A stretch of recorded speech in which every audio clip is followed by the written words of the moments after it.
నమస్కారం ETV news కి స్వాగతం ముందుగా ముఖ్యాంశాలు అమరావతిలో నార్మన్ ఫోస్టర్ కే అసెంబ్లీ ఆకృతి బాధ్యత అంతర్గత రహదారి కోసం మరో 14,000 ఎకరాల సమీకరణ సిఆర్డీఏ సమావేశంలో నిర్ణయం విశాఖ మెట్రో రైలుకు ఏపీ సర్కార్ ఆమోదం 9,500 కోట్లతో 3 కారిడార్లుగా నిర్మాణం సీఎం ముందు విజయవాడ మెట్రో ప్రత్యామ్నాయ ప్రతిపాదనలు తెలంగాణలో దేశంలోనే తొలి వైద్య పరికరాల తయారీ పార్క్ 50,000 కోట్ల పెట్టుబడులకు ఆస్కారం సుల్తాన్పూర్లో నేడు ప్రారంభించనున్న మంత్రులు నేడు తెలంగాణ మంత్రివర్గ భేటీ జాగీరు భూముల రిజిస్ట్రేషన్ నిలిపివేతకు ఆర్డినెన్స్ తెచ్చే యోచన కల్తీలు మోసాల నియంత్రణకు అత్యవసర ఆదేశం ఖరీఫ్ కు సిద్దమవుతున్న రైతులకు కాస్త ఊరట హైబ్రిడ్ విత్తుల ధర 10% తగ్గించిన కంపెనీలు సోమవారం నుంచి అమల్లోకి తేవాలని నిర్ణయం మధ్యప్రదేశ్లో రైతులపై కాల్పులకు నిరసనగా పలు రాష్ట్రాల్లో అన్నదాతల ఆందోళన 3 గంటల పాటు జాతీయ రహదారుల దిగ్బంధం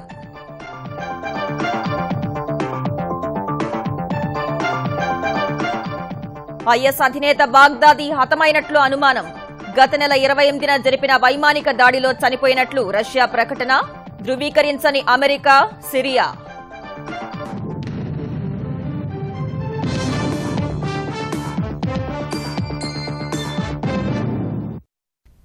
అమరావతిలో నిర్మించనున్న న్యాయనగరం సచివాలయం శాఖాధిపతుల కార్యాలయ భవంతుల ఆకృతుల రూపకల్పనకు నార్మన్ ఫోస్టర్ అండ్ పార్ట్నర్స్ కన్సార్టియంను ముఖ్యమంత్రి చంద్రబాబు నేతృత్వంలోని రాజధాని ప్రాంత అభివృద్ది ప్రాధికార సంస్థ ఎంపిక చేసింది రాజధానిలో విద్య ఆతిథ్య కేంద్రాల ఏర్పాటుకు ఆర్థిక సామర్థ్యం ఉన్న సంస్థల్ని ఆహ్వానించాలని నిర్ణయించింది రాజధాని ప్రాంతంలో అంతర్వలయ రహదారి సహా ఇతర అవసరాలకు జులై తర్వాత రెండో దశ కింద 14,000 ఎకరాల భూమిని సమీకరణకు ఏర్పాట్లు చేసుకోవాలని సిఆర్డీఏకు చంద్రబాబు సూచించారు అమరావతి సచివాలయంలోని తన కార్యాలయంలో ముఖ్యమంత్రి చంద్రబాబు రాజధాని ప్రాంత అభివృద్దిపై ఉన్నతస్థాయి సమీక్ష నిర్వహించారు పోలవరం ప్రాజెక్టు పనులు కనిపిస్తున్నట్లే అమరావతి నగర నిర్మాణం కూడా కనిపించాలని స్పష్టం చేశారు ఏపీలోని ఏ విద్యార్థి కూడా విదేశాలకు వెళ్లి విద్యను అభ్యసించాల్సిన అవసరం రాని విధంగా ప్రపంచ ప్రమాణాలు కలిగిన అంతర్జాతీయ విద్యాలయాలన్నీ అమరావతిలో కొలువుతీరేలా చూడాలన్నారు పెరుగుతున్న అమరావతి బ్రాండుకు అనుగుణంగా వెంటనే 5 స్టార్ 7 స్టార్ హోటళ్లు వస్తే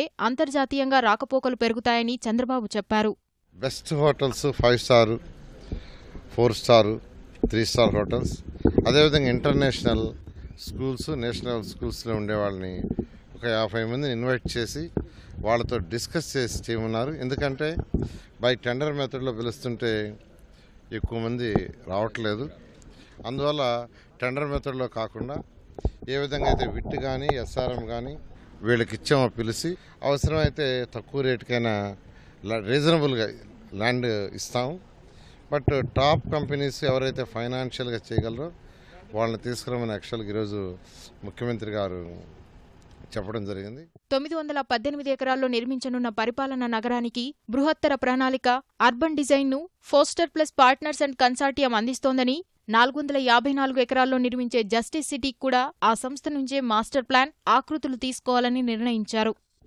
సెక్రటరియట్ హెచ్ఓడి ఆర్కిటెక్చర్ వచ్చి Norman Foster and Chandrashekar company హైదరాబాద్లో ఉంది వాళ్ళిద్దరే కలిసి సెక్రటరియట్ అండ్ హెచ్ఓడి బిల్డింగ్స్ని డిజైన్ చేస్తారు అమరావతిని green building and sustainable environment గా తీర్చిదిద్దడం కోసం the energy and resources institute తెరిని కన్సల్టెంట్గా నియమిస్తూ సిఆర్డీఏ భేటీలో ముఖ్యమంత్రి చంద్రబాబు నిర్ణయం తీసుకున్నారు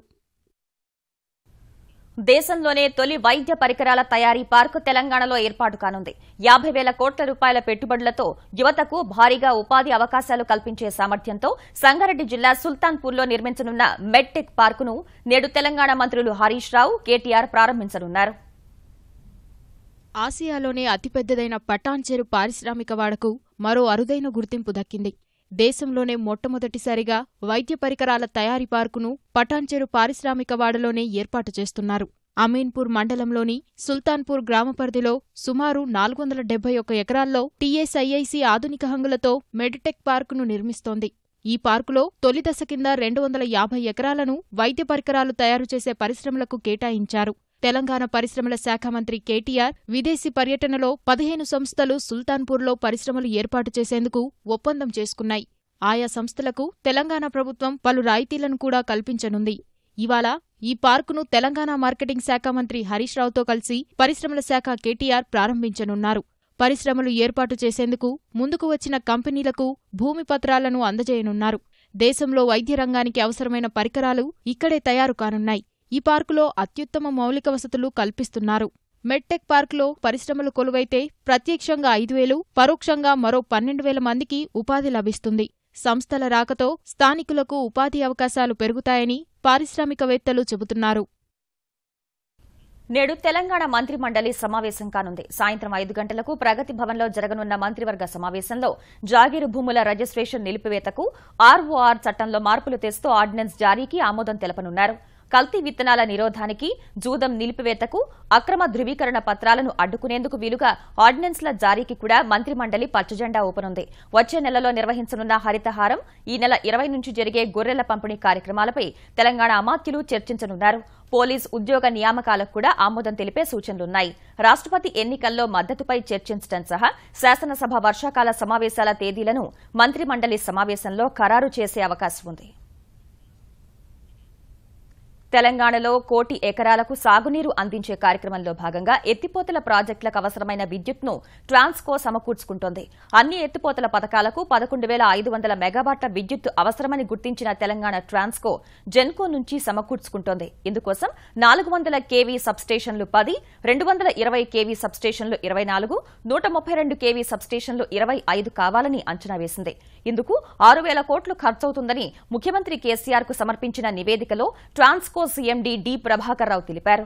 ప్రాజెక్టుల నిర్మాణం పూర్తయిన తర్వాత ఏటా వాటి నిర్వహణకు 10,000 కోట్ల రూపాయల కరెంటు బిల్లు వస్తుందని ట్రాన్స్కో అంచనా వేసింది. 2020 నాటికి తెలంగాణ బడ్జెట్ 2 లక్షల కోట్లు దాటుతుందని, అందులో లిఫ్టులకు 10,000 కోట్లు, ఉచిత విద్యుత్తుకు 6,000 కోట్లు ఖర్చు పెట్టడానికి ప్రభుత్వం సిద్ధంగా ఉందని కేసీఆర్ వెల్లడించారు. విశాఖలో మెట్రో రైలు ప్రాజెక్టుకు ఆంధ్రప్రదేశ్ ప్రభుత్వం నోటిఫికేషన్ జారీ చేసింది. 42.55 కిలోమీటర్ల మెట్రోను 3 కారిడార్లుగా రూపొందించేందుకు ఉత్తర్వులు జారీ చేశారు. గాజువాక జంక్షన్ నుంచి కొమ్మాది జంక్షన్, గురుద్వారా నుంచి పాత పోస్ట్ ఆఫీస్, తాటిచెట్లపాలెం నుంచి చినవాల్తేర్ వరకు 3 కారిడార్లు నిర్మించాలని ప్రతిపాదించారు. విశాఖ మెట్రో అంచనా వ్యయం 9,500 కోట్లని ఎండీ రామకృష్ణారెడ్డి తెలిపారు. పీపీపీ పద్దతిలో విశాఖ మెట్రో నిర్మాణం జరుగుతోందని ఆయన వివరించారు. అమరావతి మెట్రో ప్రాజెక్టుకు ప్రత్యామ్నాయంగా ప్రతిపాదించిన ఇన్నోవేటివ్ మెట్రో ఎలివేటెడ్ కారిడార్ను ముఖ్యమంత్రి ఆమోదించాల్సి ఉందన్నారు. ఎలివేటెడ్ మెట్రోకు బదులుగా ఎలివేటెడ్ బస్ సిస్టానికి వెళ్తే లేటెస్ట్ ఎలక్ట్రిక్ బస్సెస్ పెట్టుకుని 2,500 క్రోర్స్లో అయిపోతుంది. 7,000 క్రోర్స్ ఏమో మెట్రోకి అయితే 2,500 క్రోర్స్లో దీనికి అయిపోతుంది. మెట్రోకి అయితే మొత్తం 78 ఎకరాలు కావాలి. ఇక్కడైతే మనకి ఒక 20 ఎకర్స్లో సరిపోతుంది. దేశంలోని 2 ప్రధాన నగరాల్లో నేటి నుంచి మెట్రో రైలు సేవలు అందుబాటులోకి రానున్నాయి. బెంగళూరులో కొత్తగా నిర్మించిన మెట్రో రైలు మార్గాన్ని రాష్ట్రపతి ప్రణబ్ ముఖర్జీ ప్రారంభించనుండగా, కేరళలోని కొచ్చిలో మెట్రో రైలుకు ప్రధాని నరేంద్ర మోదీ పచ్చజెండా ఊపనున్నారు. బెంగళూరు నమ్మా మెట్రో ప్రాజెక్టు తొలి దశగా నాగసంద్ర, ఎళచనహళ్లి మధ్య నిర్మించిన మెట్రో రైలు మార్గాన్ని ప్రణబ్ ప్రారంభించనున్నారు. కోచి మెట్రో ప్రాజెక్టు తొలి దశగా అళువ, పాలరివత్తం మధ్య నిర్మించిన 13 కిలోమీటర్ల మార్గాన్ని ప్రధాని ప్రారంభించనున్నారు.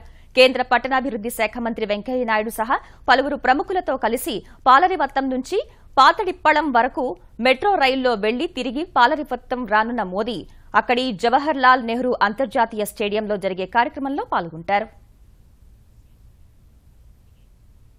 ఖర్చుల భారం నుంచి రైతులకు కొంత ఉపశమనం కలిగిస్తూ హైబ్రిడ్ విత్తనాల ధరల్ని 10% తగ్గిస్తున్నట్లు విత్తన సంస్థలు ప్రకటించాయి. సోమవారం అమల్లోకొచ్చే ఈ నిర్ణయం ఈ ఏడాది ఖరీఫ్ సీజన్కు వర్తిస్తుందని తెలిపాయి. కష్టాల సుడిలో చిక్కుకున్న రైతుల కోసం విత్తన ధరల్ని స్వచ్ఛందంగా తగ్గించాలని ఢిల్లీలో జరిగిన సమావేశంలో కేంద్ర వ్యవసాయ శాఖ మంత్రి రాధామోహన్ సింగ్ చేసిన విజ్ఞప్తిపై ఈ నిర్ణయం తీసుకున్నట్లు జాతీయ విత్తన సంఘం ప్రతినిధులు చెప్పారు. విత్తన ప్యాకెట్లపై ఉన్న ఎంఆర్పీ ధర కన్నా 10% తక్కువకు విక్రయించాలని డీలర్లకు సమాచారం ఇవ్వనున్నట్లు వివరించారు. ప్రభుత్వ నియంత్రణలో ఉన్న పత్తి విత్తనాలకు ఈ తగ్గింపు వర్తించదని జాతీయ విత్తన సంఘం ప్రతినిధులు స్పష్టం చేశారు. ప్రస్తుతం దేశంలో సాగవుతున్న విత్తనాల్లో 80% హైబ్రిడ్వే కాగా ధరను 10% తగ్గిస్తూ తీసుకున్న నిర్ణయంతో అనేక మంది రైతులకు కొంతమేర ఊరట కలిగే అవకాశం ఉంది.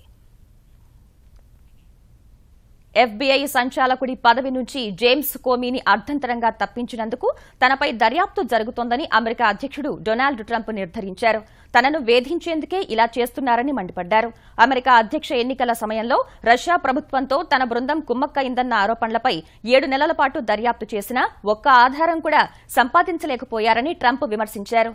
అగ్రరాజ్య అధ్యక్ష ఎన్నికల ప్రక్రియలో రష్యా జోక్యం చేసుకుందన్న ఆరోపణలపై దర్యాప్తు చేస్తున్న జేమ్స్ కోమీని ఎఫ్బీఐ సంచాలకుడి పదవి నుంచి అర్ధంతరంగా తప్పించడంపై ఒత్తిడి అంతకంతకు పెరుగుతుండగా ట్రంప్ ట్విట్టర్లో ఈ వ్యాఖ్యలు చేశారు. కోమీపై వేటు వేయడం ద్వారా న్యాయ ప్రక్రియను ట్రంప్ అడ్డుకున్నారనే ఆరోపణలపై ప్రత్యేక విచారణకు deputy attorney general Rod Rosenstein ఆదేశించారన్న వార్తల్ని అమెరికా అధ్యక్షుడు తన ట్వీట్ల ద్వారా నిర్ధారించారు. కోమీని తప్పించాలని అప్పట్లో సూచించిన రోసెన్స్టీనే ఇప్పుడు ఆ నిర్ణయంపై దర్యాప్తు చేయిస్తున్నారని ట్రంప్ మండిపడ్డారు. నవ్యాంధ్ర రాజధాని ప్రాంతం విజయవాడలో పాస్పోర్టు ముద్రణ కేంద్రం త్వరలో ఏర్పాటు కానుంది. పాస్పోర్టుల ముద్రణ వ్యవస్థ ప్రస్తుతం విశాఖలో మాత్రమే ఉంది. ఏపీలోని అన్ని ప్రాంతాలకు విశాఖ నుంచే తపాలాలో పాస్పోర్టులు జారీ చేస్తున్నారు. అందువల్ల ప్రజలకు పాస్పోర్టులు చేరేందుకు వారం రోజుల వరకు పడుతుంది. తాజాగా విజయవాడలో పాస్పోర్టుల ముద్రణకు అనుమతులు ఇవ్వడంతో ఇక నుంచి 1-2 రోజుల్లోనే పాస్పోర్టులు జారీ చేసే అవకాశం ఏర్పడింది. ముద్రణకు కేంద్రం అనుమతి రావడంతో అనువైన భవన అన్వేషణలో అధికార వర్గాలు నిమగ్నమయ్యాయి. తెలంగాణ పోలీసు శాఖ నేరస్తుల భరతం పట్టే అత్యాధునిక వేలిముద్రల వ్యవస్థను అందుబాటులోకి తెస్తుంది. రష్యా నుంచి పాలీలోన్ అనే వేలిముద్రల గుర్తింపు వ్యవస్థ తెచ్చేందుకు కసరత్తు జరుగుతోంది.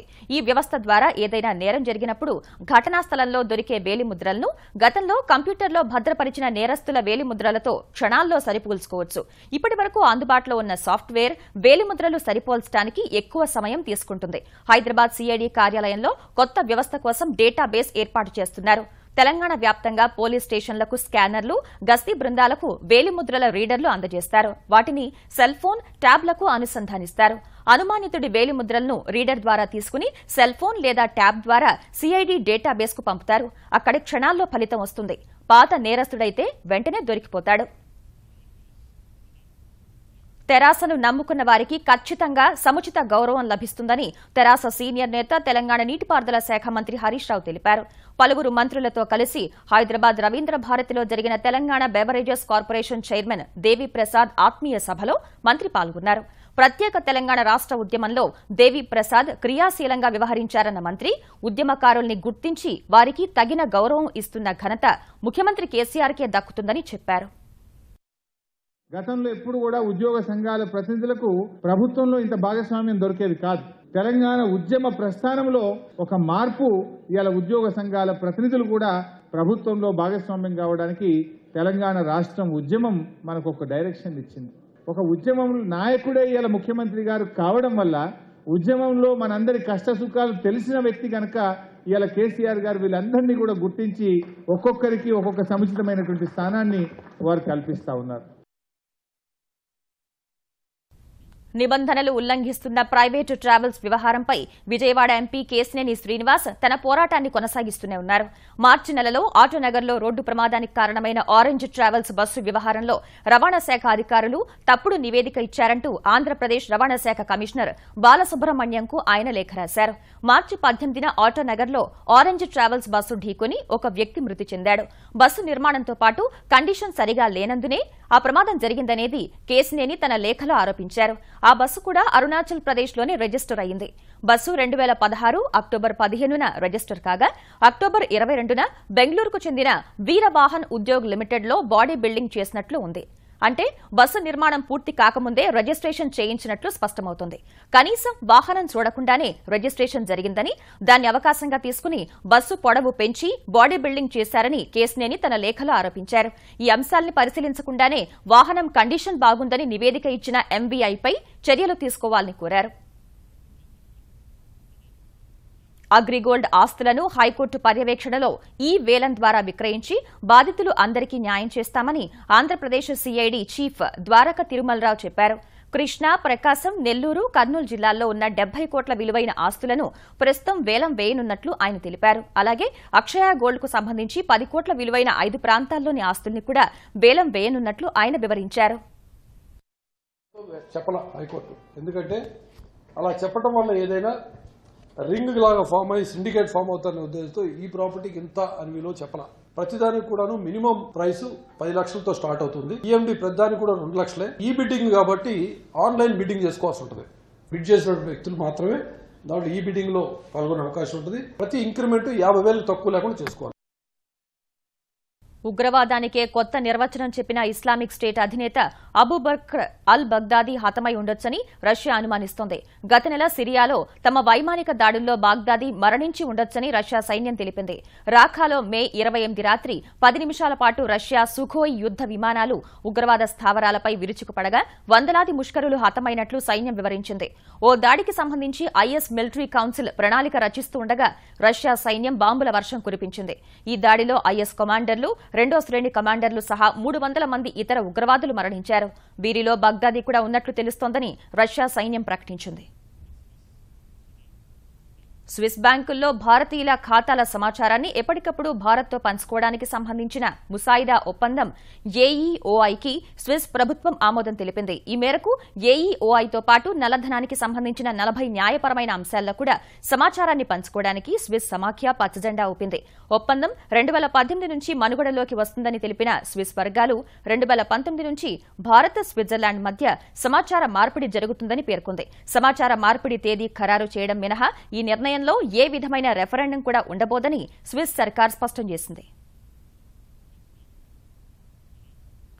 ఈ నెలలో అమెరికా పర్యటనకు వెళ్లనున్న ప్రధాని నరేంద్ర మోదీ మరో 2 దేశాల్లోనూ పర్యటించనున్నారు. పోర్చుగల్, నెదర్లాండ్స్ ను మోదీ సందర్శిస్తారని విదేశాంగ శాఖ ప్రకటించింది. తొలుత ఈ నెల 24న పోర్చుగల్ వెళ్లనున్న ప్రధాని అక్కడి నుంచి అమెరికా వెళ్తారు. తర్వాత 2 రోజులు అమెరికాలో మోదీ పర్యటన ఉంటుందని తెలిపిన విదేశాంగ శాఖ అధికార ప్రతినిధి గోపాల్ బాగ్లే ఈ నెల 26న ఆ దేశ అధ్యక్షుడు డొనాల్డ్ ట్రంప్ తో సమావేశమవుతారని వివరించారు.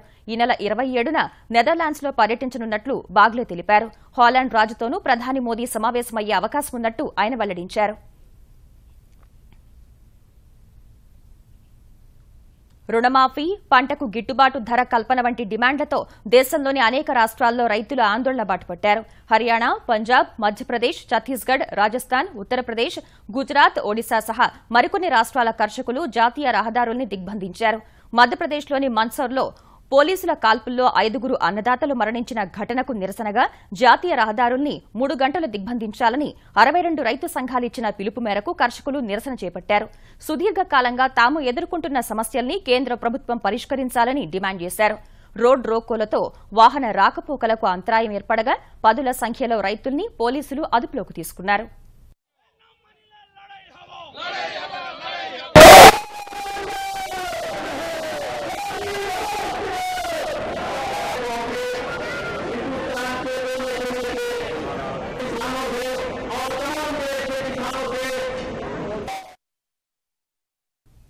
ఇక ముఖ్యాంశాలు మరోసారి.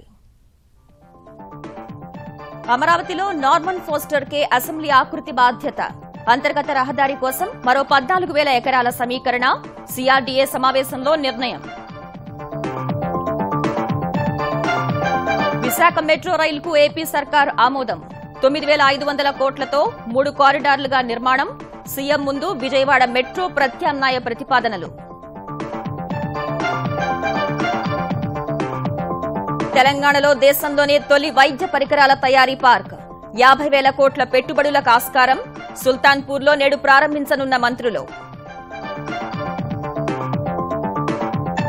నేడు తెలంగాణ మంత్రివర్గ భేటీ. జాగీరు భూముల రిజిస్ట్రేషన్ నిలిపివేతకు ఆర్డినెన్స్ తెచ్చే యోచన. కల్తీలు, మోసాల నియంత్రణకు అత్యవసర ఆదేశం.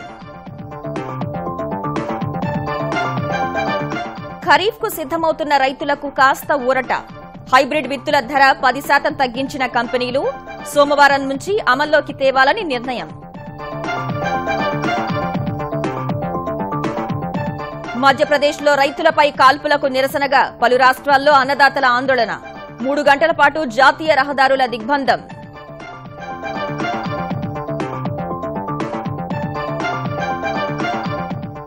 ఐఎస్ అధినేత బాగ్దాదీ హతమైనట్లు అనుమానం.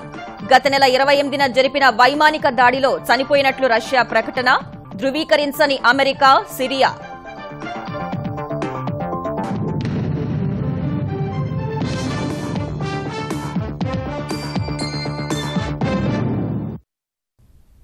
ఈటీవీ న్యూస్ సమాప్తం. నమస్కారం.